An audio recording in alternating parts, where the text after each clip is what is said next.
이사야는 유다 왕 우시야, 요담, 아하스, 히스기야 때까지 적어도 50년 이상 활동했던 선지자인데, 패역한 유다 백성과 하나님을 떠난 세상을 향하여 하나님의 심판과 구원을 예언하였습니다. 이사야서 40장 이후에는 바벨론으로부터 해방과 장차 오실 메시아와 그를 통한 궁극적인 구원을 분명하게 전해주고 있습니다. 먼저 이사야가 어떤 사람인지 6장을 보면, 그가 성전 안에 보좌에 앉으신 여호와 하나님의 영광을 보았을 때 자신의 추한 모습을 발견하고는 자기를 입술이 더러운 자라고 회개를 합니다. 그리고는 입술이 더러운 자 중에 살면서 만군의 여호와이신 왕을 배웠으니 이제 나는 죽게 되었구나 합니다. 그런데 그때 스랍 중 하나가 제단에 핀 숯불을 가져다가 이사야 입술에 대며 너 죄가 사해졌다 하는 말을 듣게 됩니다. 이때 이사야는 죄사함 받은 감격과 감사를 깊이 느끼며 하나님이 원하시는 일이라면 무엇이나 하겠다는 결단을 하게 됩니다. 그 후 하나님께서 내가 누구를 보내며 누가 우리를 위하여 갈꼬 하시자 즉시 내가 여기 있나이다, 나를 보내소서 하며 즉각적으로 순종한 선지자였습니다. 그 당시 유다는 물질의 번영으로 오만해지고 쾌락을 즐기며 하나님을 거역하였는데, 이 백성들을 옳은 대로 돌아오게 하기 위하여 하나님의 사자로 부름을 받은 것입니다. 이사야가 사명받아 활동하던 당시 아수르는 강성해지고 있었고 북이스라엘과 유다를 포함하여 지중해 연안의 작은 나라들을 침공하였습니다. 이러한 무력적 위협 속에 유다 왕들은 여호와보다는 이웃 나라와 동맹 맺는 것을 더 의지하고 있었습니다. 북이스라엘이 BC 722년 아수르에 의해 완전히 멸망되었는데, 유다는 계속 정신 못 차리고 동일한 죄를 범하고 있었습니다. 그래서 이사야는 유다가 장차 아수르가 아닌 바벨론에 의해 심판받을 것을 경고하였는데, 그 당시 바벨론은 아직 세력이 미미한 상태였습니다. 이제 본문 14절을 보면 너희의 구속자여 이스라엘의 거룩한 이 여호와가 말하노라. 너희를 위하여 내가 바벨론에 사람을 보내어 모든 갈대아 사람에게 자기들이 연락하던 배를 타고 도망하여 내려가게 하리라 하였는데, 여기서 바벨론에 사람을 보낸다는 말씀은 고레스가 바벨론을 공격한다는 말씀입니다. 바벨론 사람들은 무역을 위해서 티그리스와 유프라데스 강뿐 아니라 페르시아만도 이용을 했습니다. 그런데 자기들이 연락하던 배를 타고 도망가게 된다는 것입니다. 그 호화 무역선이 탈출선이 된다는 것입니다.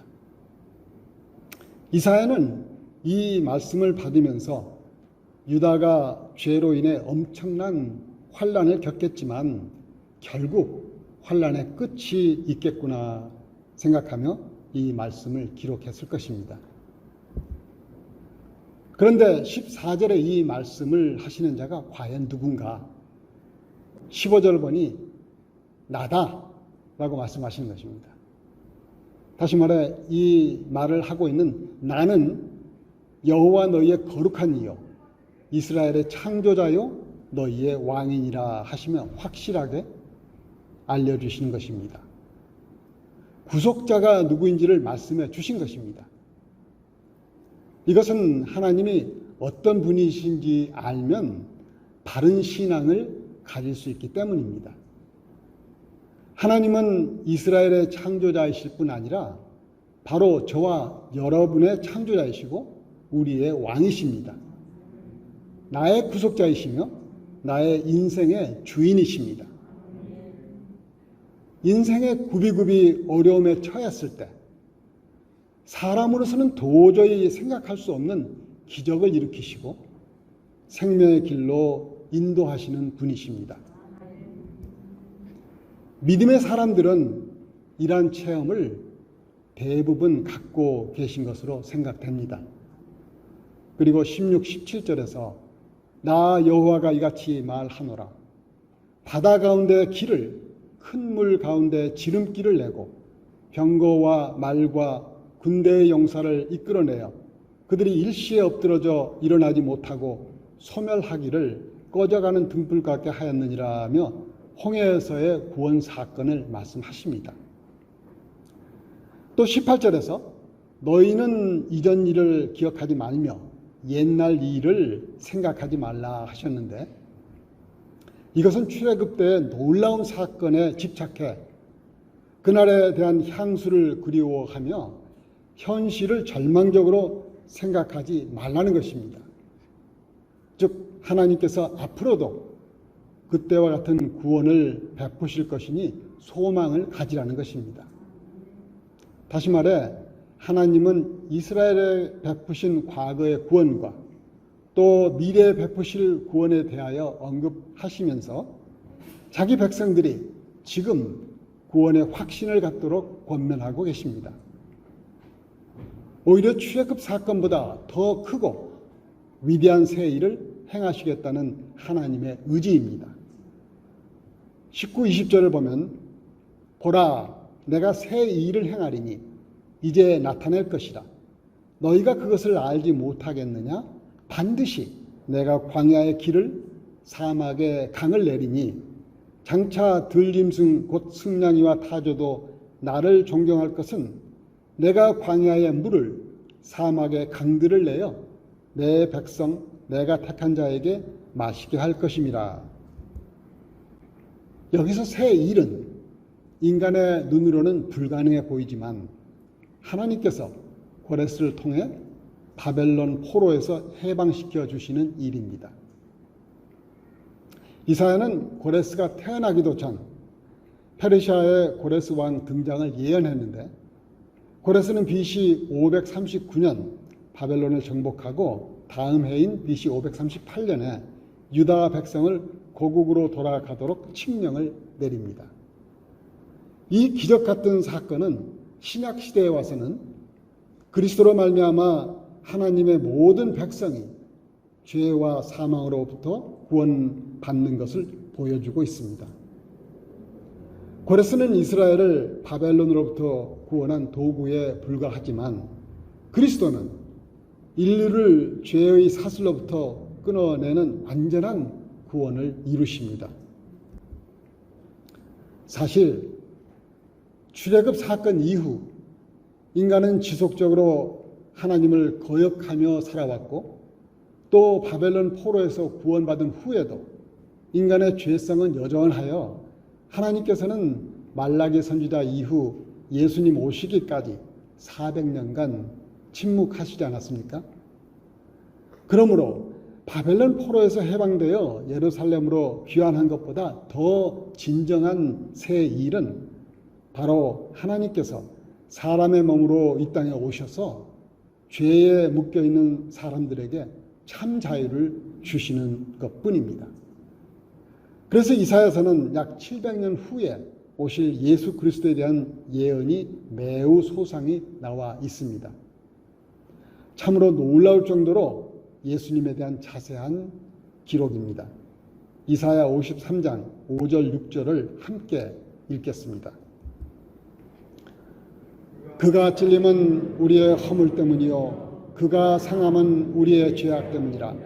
그가 징계를 받음으로 우리는 평화를 누리고 그가 채찍에 맞음으로 우리는 나음을 받았도다. 우리는 다 양 같아서 그릇 행하여 각기 제 길로 갔거늘 여호와께서는 우리 모두의 죄악을 그에게 담당시키셨도다. 아멘.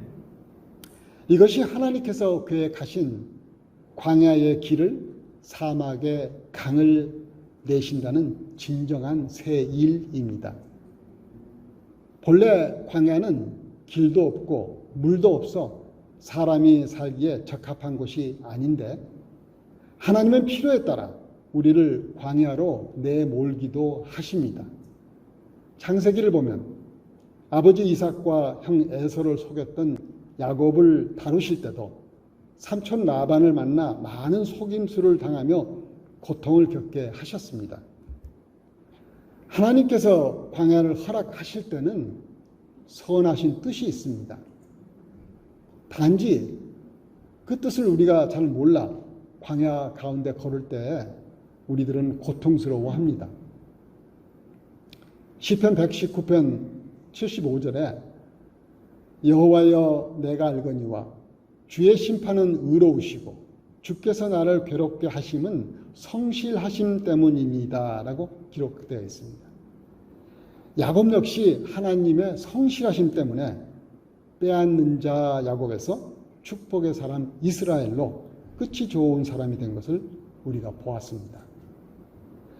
요셉의 광야의 삶도 우리가 잘 알고 있습니다. 애굽의 종으로 팔려가고 억울하게 감옥에 갇히게 되는 고난의 연속의 삶이었습니다. 그러나 하나님께서는 요셉이 상상도 할 수 없는 광야에서 길을, 사막에서 강을 만드셨고 마침내 애굽의 총리가 됩니다. 요즘으로 말하면 강대국의 경제 수장이 된 것입니다. 우리는 지금 코로나로 모두가 고통 가운데 있습니다. 간신히 백신이 나왔지만 코로나 바이러스가 계속 변이를 일으키므로 확진자는 더욱 많아지고 그래서 좀처럼 코로나로 인한 광야 같은 삶이 끝이 잘 보이질 않습니다. 하나님께서 이러한 어려움을 우리에게 허락하심은 우리가 아직 깨닫지 못하는 것이 있다고 봅니다. 그것은 아직도 하나님 두려운 줄 모르고 인간의 욕망대로 살고 있는 교만을 고치라는 준엄한 말씀이라고 생각합니다. 죄와 거리두기를 철저히 하라는 또 경건한 삶을 회복하라는 말씀으로 받아야 할 줄 압니다. 우리는 삶이 지금 광야같이 어려울지라도 인도하실 하나님을 바라보아야 함은 하나님께서 하나님 방법으로 우리가 알 수 없는 기적 같은 새 일을 행하실 것이기 때문입니다. 또 새 일을 행하시는 이유를 21절에서 이렇게 말씀하십니다. 이 백성은 내가 나를 위하여 지었나니 나를 찬송하게 하려 함이니라. 이 말씀을 보면 인간을 지으신 목적이 명확합니다. 웨스트민스터 신앙 고백에 해당하는 문답들이 있는데 그 중에 첫 번째 질문이 사람의 제일 되는 목적이 무엇인가인데 그 답은 하나님을 영화롭게 하며 하나님을 영원토록 즐거워하는 것이다 라고 되어 있습니다. 여러분들의 가장 중요한 인생의 목적은 무엇입니까?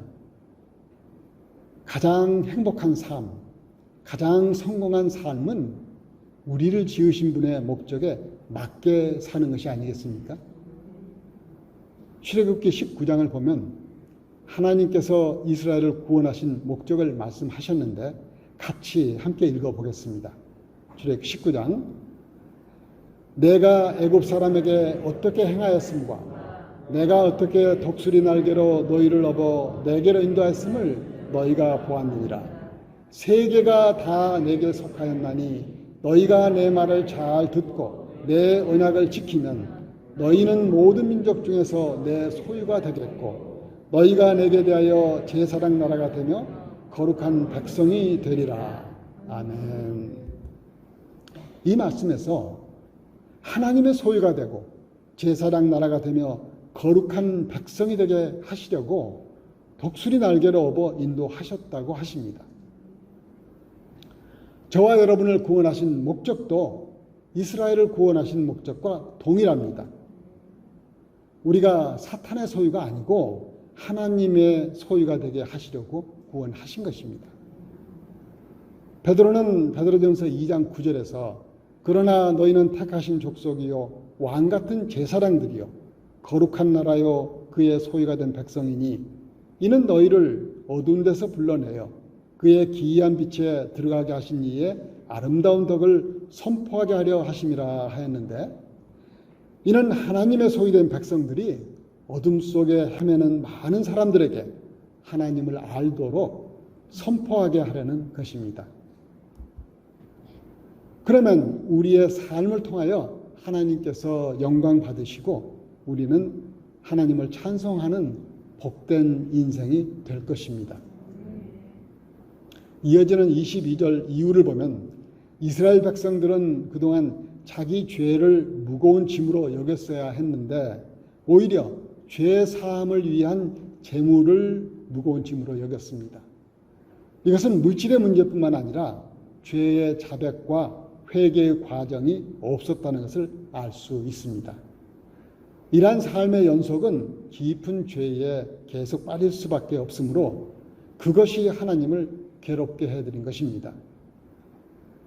영적인 지도자들마저 하나님을 반역해서 백성을 죄악의 길로 이끌었습니다. 유다는 하나님 앞에 철저히 불의했습니다.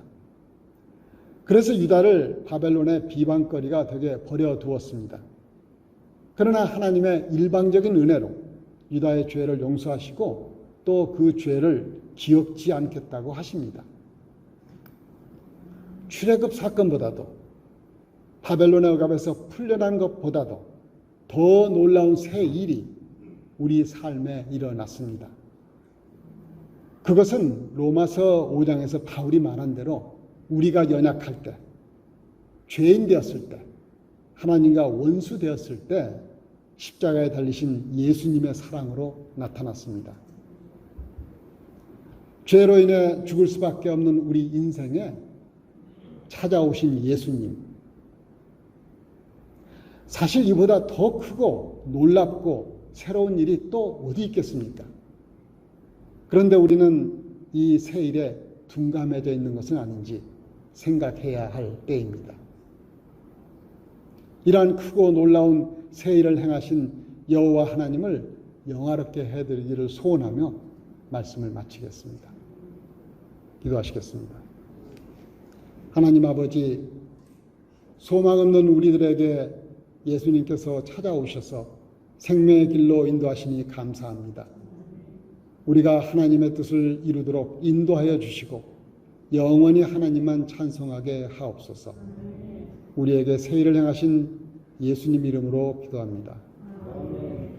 이제는 우리 주 예수 그리스도의 한량없는 은혜와 하나님 아버지의 무궁하신 사랑과 성령님의 충만하심이 우리에게 새 일을 행하신 하나님을 영화롭게 해드리기를 원하는 성도들에게 지금부터 영원히 함께 하시기를 간절히 축원합니다. 아멘.